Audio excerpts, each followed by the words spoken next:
வணக்கம் மக்களே. இந்த வீடியோல நம்ம சில அமெரிக்க பங்குகள பற்றி டிஸ்கஸ் பண்ண போறோம். அண்ட் அமெரிக்க மார்க்கெட்ட பற்றியும் நம்ம பார்க்க போறோம். ஒன்னொன்னா நம்ம பார்ப்போம். ஸோ இன்னைக்கு டேல அமெரிக்க மார்க்கெட்ட போட்டு அடிச்சு துவைச்சிட்டு இருக்காங்க. ஸோ கரண்ட்டா நாஸ்டாக் கிட்டத்தட்ட 500 பாயிண்ட்ஸ் வரைக்கான சரிவ குடுத்துட்டு இருக்கு. ஒரு 1.25% வரைக்கான இறக்கம் நாஸ்டாக்ல ஏற்பட்டிருக்கு. இந்த இறக்கத்துக்கான காரணம் வேற எந்த காரணமும் இல்ல. சிப் ஸ்டாக்ஸ் தான் மெயின் ரீசனா இருக்கு. அது போக இன்னும் சில பங்குகள் எல்லாம் பெரிய அளவுக்கான ஒரு சரிவ ஃபேஸ் பண்ணிட்டு இருக்கு. ஸோ இதெல்லாம் சேர்ந்து பார்த்தீங்கன்னா, நாஸ்டாக்க போட்டு பாடா படுத்திட்டு இருக்கு. நேத்து பார்க்கும்போது நல்ல ஒரு செல் ஆஃப் இருந்தது. இன்னைக்கு பார்க்கும்போதும் இப்போ வரைக்கும் பார்த்தீங்கன்னா, நல்ல செல் ஆஃப் ஏற்பட்டுட்டு இருக்கு.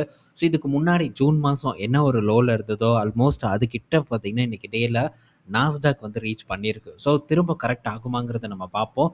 ஸோ இதே தான் தொடர்ந்து நடந்துட்டு இருக்கு. பட் கரெக்ட் ஆகாம கொஞ்ச நாட்கள் கழிச்சு, சில மாதங்கள் கழிச்சு திரும்ப ஒரு புது ஒரு ஏற்றத்த தொட்டுட்டு இருக்கு. பட் தொடர்ந்து இது நடந்துட்டே இருக்குமா? அப்படின்னு கேட்டா, ரொம்ப டவுட்டு தான். ஆனா ஒரு கரெக்ஷன் ஏற்பட்டா தான் நல்லது. பார்ப்போம் கரெக்ஷன் வந்து ஏற்படுதான்ட்டு. ஆனா கரெக்ஷன் ஏற்பட்டுதுன்னு நமக்கு டெஃபினட்டா பெரும் வாய்ப்பு யுஎஸ் மார்க்கெட்ட பொறுத்தவரைக்கும் கிடைக்கும். இப்பவே சில சான்ஸ் எல்லாம் இருக்கு. அத பற்றி நம்ம டிஸ்கஸ் பண்ணிட்டு தான் இருக்கோம். அது போக இன்னும் சில புது சான்ஸ் இப்ப நம்ம இந்த சிப் ஸ்டாக்ஸ் அப்படின்னு எடுத்துக்கிட்டா, Qualcomm எல்லாம் பாருங்க. திரும்ப பார்த்தீங்கன்னா, Qualcomm ஒரு அட்ராக்டிவான ஒரு இடத்துக்கு வந்துட்டு இருக்கு. அரவுண்ட் ஒரு $170க்கு கீழ வந்துருச்சு. ஃபர்தரா கீழ இறங்கட்டும். லாஸ்ட் டைம் நமக்கு கிடைச்ச ஒரு சான்ஸ் திரும்ப கிடைக்குமா அப்படிங்கிறத நம்ம பொறுத்திருந்து வந்து பார்ப்போம். அந்த இடம்னா கொஞ்சம் சேஃபா இருக்கும். அதர்வைஸ் பார்த்தீங்கன்னா, இந்த இடத்துல சேஃப்டி எல்லாம் வந்து கிடைக்காது. வெயிட் பண்ணி பழைய லெவல் வரட்டும். வரும்போது இத பற்றி கண்டிப்பா அந்த அப்டேட்ட எவ்வளோக்கு எவ்வளோ சீக்கிரம் ஷேர் பண்ண முடியுமோ, அவ்வளோக்கு அவ்வளோ சீக்கிரமா நான் ஷேர் பண்றதுக்கு ட்ரை பண்றேன். ஓகே. நல்ல சரிவுங்க. கிட்டத்தட்ட பாருங்க பீக்லேருந்து ஒரு $100 வரைக்கான சரிவு Qualcommல வந்து ஏற்பட்டிருக்கு. Qualcomm பொறுத்தவரைக்கும் ஒரு பக்கம் மொபைல்ல பெரிய ஸ்ட்ராங்கஸ்ட் பிளேயரா இருக்காங்க. அடுத்தது இப்போ இந்த பிசி பிரிவிலயும் வந்துட்டாங்க. லேப்டாப் பிரிவுல பார்த்தீங்கன்னா, Qualcomm உள்ள என்டர் ஆயிட்டாங்க. அங்கேயும் பார்த்தீங்கன்னா, ஒரு நல்ல ஒரு கால் தடத்த பதிவு பண்ணிட்டாங்க. அடுத்தது ஆட்டோமொபைல் பிரிவிலயும் நல்ல பெட்டர் பெர்ஃபார்மன்ஸ குடுத்துட்டு இருக்காங்க. இன்னும் இந்த வைஃபை சிப்ஸ் அது இதுன்ட்டு பார்த்தீங்கன்னா, நெறைய விஷயங்கள பண்ணிட்டு இருக்காங்க. ரீசென்ட்டா ஆப்பிள் பார்த்தீங்கன்னா, இவங்களுடைய ஒரு ஒரு சிப்ல இருந்து மாறுறாங்க. ஓனா வந்து அவங்க தயாரிக்கிறாங்க. அது ஒரு இம்பாக்ட்ட Qualcommக்கு ஏற்படுத்தினாலும், ஃபர்தரா Qualcommல ஒரு குரோத் இருக்குங்கிற எதிர்பார்ப்பு இருக்கு. குறிப்பா இந்த அட்டானமஸ் டிரைவிங்ல இந்த Qualcommோட பங்கும் பார்த்தீங்கன்னா, பெரிய அளவுக்கு வந்து இருக்க போகுது. அதுல எந்த சந்தேகமும் இல்ல. அந்த சிப்ஸ் இந்த ஆட்டோமொபைல் சிப்ஸ் இதெல்லாம் பார்த்தீங்கன்னா, Qualcomm குடுக்கக்கூடிய ஒரு லீடிங்கான ஒரு இடத்துல வந்து இருக்காங்க. அதனால ஃபர்தரா டவுன்ஃபால் ஆகட்டும். அது போக டேட்டா சென்டர்ல வந்து களமிறங்குறாங்க.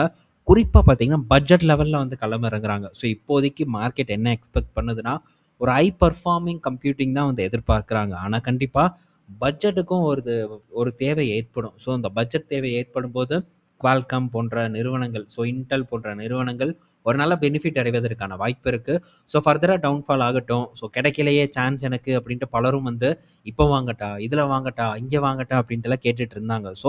திரும்ப கிடைக்கும். கிடைக்கும்போது அத யூஸ் பண்றதுக்கு ட்ரை பண்ணிக்கோங்க. அப்ப வந்துட்டு, "இல்ல, இல்ல இது வந்து கீழ இறங்குனா தான் நான் வாங்குவேன்" அப்படின்றத ஒண்ணும் பண்ண முடியாது. ஆப்பர்ச்சுனிட்டி கிடைக்குமா என்னன்னு நமக்கு உறுதியா தெரியாது. ஃபர்தரா திரும்ப மேல போன உடனே வாங்கலாமாங்கிற கேள்வி வந்ததுன்னா, நீங்க கண்டிப்பா உங்கள நீங்களே பரிசோதனை பண்ணிக்கணும் அப்படிங்கிறது இந்த இடத்துல நான் ஷேர் பண்ணிக்கிறேன். அண்ட் அதே மாரி ஏற்ற இறக்கத்துல காமா இருக்க கத்துக்கணும். நான் இத வாங்குனேன். நல்ல ஏற்றத்த குடுத்தது. இப்ப பார்த்தீங்கன்னா இறங்கிட்டு இருக்கு. இப்ப என்ன நான் பதறிட்டு இருக்கேனா? பதற்றம் அதெல்லாம் பெருசா இல்ல. ஏற்றம், இறக்கம் 2ம் மார்க்கெட்ட பொறுத்தவரைக்கும் ரொம்பவே முக்கியமான ஒண்ணு. அத நம்ம புரிஞ்சுக்கணும். ஏன் இறங்குது? ஏன் இறங்குது? இங்க குரோத் இருக்கா? ஃபியூச்சர் இருக்கா? அப்படிங்கிறத பற்றியெல்லாம் நம்ம முழுசா வந்து ஒரு புரிதல வந்து ஏற்படுத்தினதுக்கப்புறம் நமக்கு பெரிய அளவுக்கான ஒரு டென்ஷன் ஏற்படாது. நேம மட்டும் கேட்டு, ஜஸ்ட் நியூஸ பார்த்து முதலீடு பண்ற பழக்கம் டெஃபினட்டா எனக்கு கிடையாது. ஃபர்தரா நம்ம இத பற்றியெல்லாம் டிஸ்கஸ் பண்ணுவோம் சான்ஸ் வரும்போது. ஓகே. அடுத்தது இன்னைக்கு டேல பல பங்குகள் சரிவடைஞ்சிருக்கு. அத பற்றி சொல்லணும்ல. Intel இன்னைக்கு டேல இறக்கம். $100க்கு கீழ வந்தது. இப்பவும் பார்க்கும்போது $90 கிட்ட பார்த்தீங்கன்னா ட்ரேட் ஆயிட்டு இருக்கு. $93ல ட்ரேட் ஆயிட்டு இருக்கு. Intelல மட்டும் சரிவில்ல. AMD பார்க்கும்போது இன்னைக்கு டேல நல்ல ஒரு இறக்கத்த தான் வந்து ஃபேஸ் பண்ணிட்டு இருக்கு. ஆல்மோஸ்ட் அனைத்து சிப் நிறுவன பங்குகளும் பார்த்தீங்கன்னா, ஒரு நல்ல சரிவ வந்து டெலிவர் பண்ணிட்டு வந்துட்டு இருக்கு. ஸோ நல்ல ஒரு பிரஷர் பார்த்தீங்கன்னா, இந்த இடத்துல கன்டின்யூ ஆயிட்டு இருக்கு. கன்டின்யூ ஆகட்டும். எதுவரைக்கும் போகுது அப்படிங்கிறத நம்ம பொறுத்திருந்து வந்து பார்ப்போம். அண்ட் Intelல நடக்கக்கூடிய விஷயங்கள் எல்லாம் நான் தொடர்ந்து ஒவ்வொரு வீடியோலயும் டிஸ்கஸ் பண்ணிட்டு தான் இருக்கோம். ஏன்னா, மேபி இந்த இடத்துல வந்து முதலீடு பண்ணியிருப்பாங்க. அவங்களுக்கு சில விஷயங்கள் தெரியணும் அப்படிங்கிறதுக்காக தான் இத நம்ம ஷேர் பண்றோம். அண்டு இந்த சிப் கம்பெனிஸ் பற்றியான ஒரு புரிதலும் இருக்கணும். சிப் கம்பெனிஸ்ல இப்போ முதலீடு பண்ணலாம். கரெக்ஷன் நடந்திருக்குல்ல அப்படிங்கிற ஒரு ஆசை வரலாம். ரொம்ப கேர்ஃபுல்லா இருக்கணும் அப்படிங்கிறதுக்கும் இந்த வீடியோவை நான் போஸ்ட் பண்ணிருக்கேன். ஸோ ரொம்ப கேர்ஃபுல்லாக ஹேண்டில் பண்ணுங்கள். ஏன்ட்டு போய் விழுந்தா அதுக்கப்புறம் பெரிய அளவுக்கான அடி விழுவதற்கான வாய்ப்பு இருக்குது. ஸோ இன்றைக்கி டேயில் நெட்ஃப்ளிக்ஸு போட்டு நெருக்கி எடுத்துட்டாங்க. இங்கே பாருங்க, நெட்ஃப்ளிக்ஸ் இன்றைக்கி டேயில் அதிரடியான சரிவு. ஸோ வேறு லெவலில் ஒரு இறக்கத்தை கொடுத்துட்ருக்கு. கிட்டத்தட்ட 8% வரைக்கான ஒரு இறக்கத்தை நெட்ஃப்ளிக்ஸ் வந்து போஸ்ட் பண்ணிட்டு இருக்கு. ஸோ நெட்ஃப்ளிக்ஸ் பற்றி நண்பர்கள் கேட்டுட்டு தான் இருந்தாங்க. ஸோ நெட்ஃப்ளிக்ஸ்லாம் நம்ம வெயிட் பண்ணலாம் அப்படின்னு தான் நான் இதுக்கு முன்னாடி டிஸ்கஸ் பண்ணியிருக்கேன். ஸோ நெட்ஃப்ளிக்ஸ் ஆல்மோஸ்ட் ஒரு நல்ல பீக்கில் இருந்தது. இப்போ ஒரு அதிரடியான ஒரு சரிவை பார்த்தீங்கன்னா தொடர்ந்து இப்போது ஃபேஸ் பண்ணிட்டு இருக்கு. ஸோ இந்த சரிவுக்கு முக்கியமான காரணம் என்னன்னு பார்த்தா, ஸோ இவங்களுடைய அடுத்த காலாண்டுக்கான கைடன்ஸ் தான். ஸோ அந்த கைடன்ஸ் வந்து ஒரு இஷ்யூவாக இருக்குது. ஸோ அதை காரணம் காட்டி இன்றைக்கி டேயில் மார்க்கெட்டில் போட்டு அடிச்சிருக்காங்க. ஸோ ரிசல்ட் வந்திருக்கு. ஸோ எஸ்டிமேட்டை பீட் பண்ணாத ஒரு ரிசல்ட்டாக தான் இருக்குது. பட் பெட்டர் ரிசல்ட் தான், ரொம்ப மோசம் அப்படின்ட்டுலாம் சொல்ல முடியாது. பட் போட்டு அடிச்சிருக்காங்க. ஸோ இதெல்லாம் வந்து இந்த நிறுவனத்தை இன்னும் வந்து டீப்பாக ஸ்டடி பண்ணணும், இந்த நெட்ஃப்ளிக்ஸ் போன்ற நிறுவனங்கள். ஸோ டெஃபினட்டாக நம்ம இதை பற்றியெல்லாம் டீப்பாக ஸ்டடி பண்ணுவோம். இதெல்லாம் ஒன்ஸ் வந்து ஒரு ரொம்ப ரொம்ப அட்ராக்டிவான இடத்துல இருந்தது. அதை நான் எத்தனை டைம் சொன்னாலும் புலம்புனாலும் மனசு ஆற மாட்டேங்குது இந்த நிறுவனங்களை பார்க்கும்போது. பட் திரும்ப நமக்கு சான்ஸ் கிடச்சிதுன்னா அந்த டைம் நம்ம கண்டிப்பாக விழிப்போடு இருந்து எந்த அளவுக்கு நம்ம வேலை செய்ய முடியுமோ இரவு பகல் பாராமல் வேலை செய்வோம். கண்டிப்பாக வந்து செய்வோம்.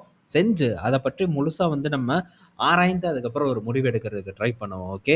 ஸோ கண்டிப்பாக நம்ம ஒரு டைம் தான் துண்டு தவறும் அப்படிங்கிற மாதிரி, ஒரு டைம் தான்டா ஆப்பர்ச்சுனிட்டி தவறும் அப்படின்ட்டு அடுத்து பெட்டர் சான்ஸ் கிடச்சிதுன்னா கண்டிப்பாக அதை நம்ம பிடிக்கிறதுக்கு வந்து ட்ரை பண்ணலாம். ஸோ இன்னொரு விஷயம் என்னென்னா, நெட்ஃப்ளிக்ஸ் பார்த்தீங்கன்னா ஃப்ரீயாக வந்து ஸ்ட்ரீம் பண்ண போகிறதா வந்து சொல்லியிருக்காங்க. அதாவது எந்த காஸ்ட்டும் கட்ட வேண்டாம். நெட்ஃப்ளிக்ஸோட சப்ஸ்கிரிப்ஷன் நமக்கு தான் தெரியுமே, இந்தியாவிலேயே அதிக காஸ்ட்டு வசூலிக்கக்கூடிய ஒரு பிளாட்ஃபார்மாக நெட்ஃப்ளிக்ஸ் தான் வந்து இருக்குது. ஸோ நெட்ஃப்ளிக்ஸ் பார்த்தீங்கன்னா இப்போது சப்ஸ்கிரிப்ஷனை வந்து ஃப்ரீ பண்ணலாமா, ஆடை வந்து உள்ளே புகுத்தலாமா அப்படிங்கிற ஒரு எண்ணத்தில் இருக்காங்க. பட் இது வந்து இன்னும் ஃபைனல் பண்ணப்படலை. பட் இதை தொடர்ந்து சொல்லிட்டு தான் இருக்காங்க. மேக்ஸிமம் வந்து கொண்டு வருவதற்கான வாய்ப்பு இருக்குது அப்படின்னு நான் நினைக்கிறேன். ஆனால் ஸோ ஒரு நல்ல சீரிஸ் பார்ப்போம். ஸோ அந்த டைமில் ஆடெல்லாம் வந்துட்டு இருந்ததுன்னா கண்டிப்பாக நமக்கு ஒரு டிஸ்டர்பன்ஸாக இருக்கும். ஸோ அது எப்படி இது பண்ண போகிறாங்கன்னு தெரியல.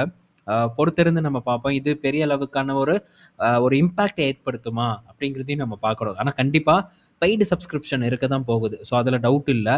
அதில் லோவஸ்ட்டு ஒரு ரேட் இருக்கக்கூடிய சப்ஸ்கிரிப்ஷனில் ஆடை உங்களுக்கு வந்து ஒரு 2 ஆடு நாங்கள் கொடுப்போம். ஸோ இந்த மாதிரி ஏதாச்சும் ஒரு வேலைத்தனத்தை பண்ணினாங்கன்னா சப்ஸ்கிரிப்ஷன் லாஸ்ட் வந்து ஏற்படுவதற்கான வாய்ப்பு இருக்குது. ஏன்டா 2 ஆட் பார்க்குறதுக்குன்னா ஃப்ரீயாக உட்காந்து 4 ஆட் பார்த்துட்டு போயிடுவேனே அப்படிங்கிற ஒரு மனப்பான்மையில் சப்ஸ்கிரைபர்ஸ் வரலாம் அப்படிங்கிற ஒரு எதிர்பார்ப்பு எனக்கு இருக்குது. ஸோ பொறுத்திருந்து நம்ம பார்ப்போம் இது எப்படி பேக் ஃபயர் ஆகுது. அண்ட் இதை பற்றி நமக்கும் ஸ்டடீஸ் வேணும். ஸோ கேட்கும்போது இதில் என்ன உனக்கு ஸ்டடீஸ் பெருசாக தேவைப்பட போகுது அப்படின்னு நீங்கள் நினைக்கலாம். ஸோ கம்பெனியே இவ்வளோ பெருசாக யோசிக்குதுன்னா அந்த கம்பெனியில் முதலீடு பண்ணக்கூடிய நம்ம இதனால் என்னென்ன விளைவுகள் ஏற்படும் அப்படிங்கிறத நல்லா உட்காந்து யோசிக்கணும். டைம் எடுத்தாலும் தப்பு இல்லை, யோசிக்கணும். ஸோ அதில் இருக்கக்கூடிய விஷயங்களை ஆராயணும். சும்மா ஆடு தானே, இது தானே, அது தானேன்ட்டு பொத்தாம் பொதுவாக ஒரு முடிவு நம்ம எடுத்துடக்கூடாது. ஸோ நிறைய விஷயங்கள் நம்ம பார்க்கணும் ஒரு பிஸ்னஸ் அப்படின்னு எடுக்கும்போது. ஸோ கண்டிப்பாக நம்ம பார்ப்போம். அதை பேஸ் பண்ணி நம்ம ஒரு டிசிஷனையும் வருங்காலத்தில் எடுக்கிறதுக்கு ட்ரை பண்ணுவோம். ஸோ இன்றைக்கி மெட்டாவும் பார்த்திங்கன்னா நல்ல டவுன்ஃபால் தான். ஸோ அடித்து கீழே உடச்சி இறக்கட்டும். ஸோ இறக்குனா தான் நம்மளை பொறுத்த வரைக்கும் ரொம்ப நல்லது. ஸோ மைக்ரோசாஃப்ட் இன்றைக்கி டேயில் ஒரு சரிவை கொடுத்துருக்கு.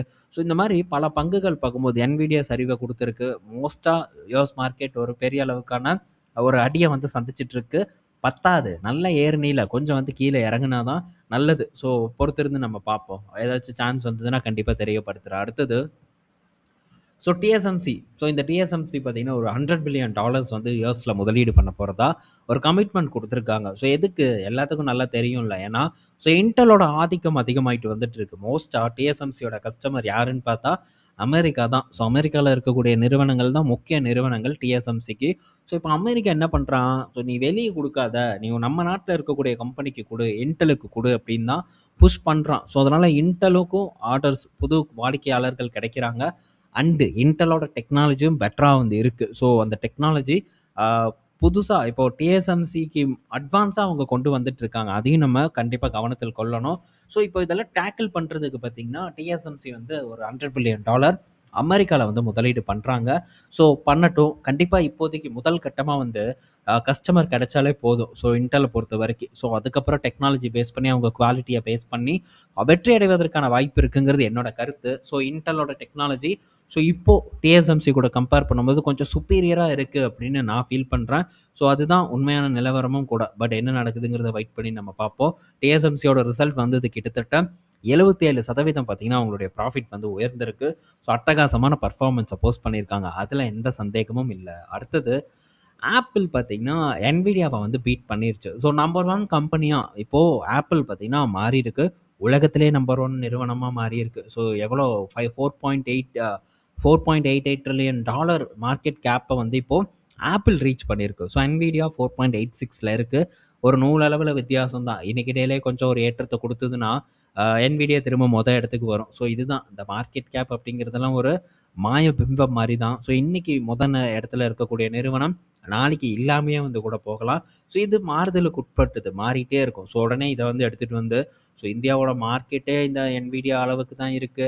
இப்படியெல்லாம் வந்து உட்காந்து கமெண்ட் பண்ணிட்டு இருப்பாங்க. ஸோ இதுல வந்து நம்ம நாடு வந்து கொஞ்சம் மட்டம் தட்டுறதுல ஒரு சந்தோஷம் இருக்கும்.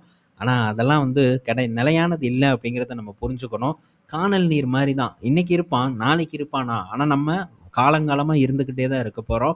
வளர்ச்சி அடைஞ்சுக்கிட்டே தான் இருக்க போறோம். ஸோ நம்ம இன்னைக்கு இருந்து நாளைக்கு போகக்கூடிய ஒரு நிறுவனம் கிடையாது. நம்ம ஒரு நாடு. ஸோ நம்ம நாடு தொடர்ந்து வளர்ச்சிய நோக்கி போகும்.